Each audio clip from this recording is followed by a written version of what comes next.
എന്തിനാണ് ഈ ലൈറ്റുകൾ, എന്തിനാണ് വീടുകൾ ഇങ്ങനെ ബൾബുകൾ ഇട്ട് അലങ്കരിക്കുന്നത് എന്ന് ചോദിക്കുന്ന മുസ്ലിമേ, എന്തിനാണ് ആളുകൾ ഒരുമിച്ച് കൂട്ടി ഭക്ഷണം കൊടുക്കുന്നത് മൗലിദിന്റെ സദസ്സിൽ എന്ന് ചോദിക്കുന്ന മുസ്ലിമേ,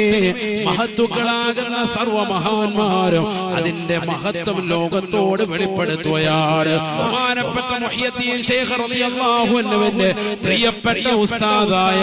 ജുനൈദുൽ ബഗ്ദാദി റളിയല്ലാഹു അൻഹു, അവരുടെ ഉസ്താദാകുന്ന സിരിയുസ് സഖതി റളിയല്ലാഹു അൻഹു, അവരുടെ ഉസ്താദാകുന്ന മഹാനാകുന്ന മഅറൂഫുൽ കർഖി റളിയല്ലാഹു അൻഹു, മഅറൂഫുൽ കർഖി റളിയല്ലാഹു അൻഹു പറയുകയാണ്, മൻ ഹയ്യ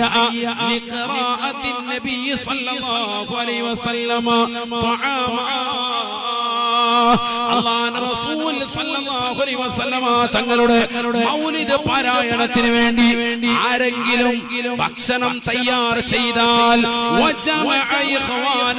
മുസ്ലിമീങ്ങളാകുന്ന സഹോദരങ്ങളെ അതിലേക്ക് ഒരുമിച്ച് കൂട്ടിയാൽ തീർന്നില്ല. വലബിസ ജദീദ, നല്ല പുതുവസ്ത്രം ധരിച്ചുകൊണ്ട് വന്നാൽ, വതഅത്തറ വതജമ്മല, നല്ല അത്തർ പൂശി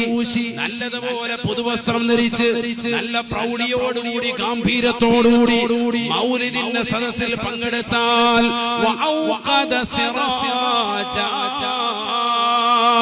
പള്ളികളും വീടുകളിലും മൗലിദ് ഓതുന്ന സദസ്സുകളും ഒക്കെ മനോഹരമായി ലൈറ്റ് ഇട്ടുകൊണ്ട് അലങ്കരിച്ചാൽ,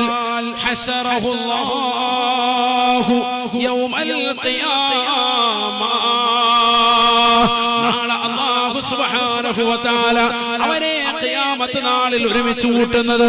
ഒന്നാം സ്ഥാനക്കാരാകുന്ന ആളുകളോടൊപ്പമാണ്, അംബിയാ മുർസലീങ്ങളോടൊപ്പമാണ് എന്ന് മഹാനാകുന്ന മഅറൂഫുൽ ഖർഖി റളിയല്ലാഹു അൻഹു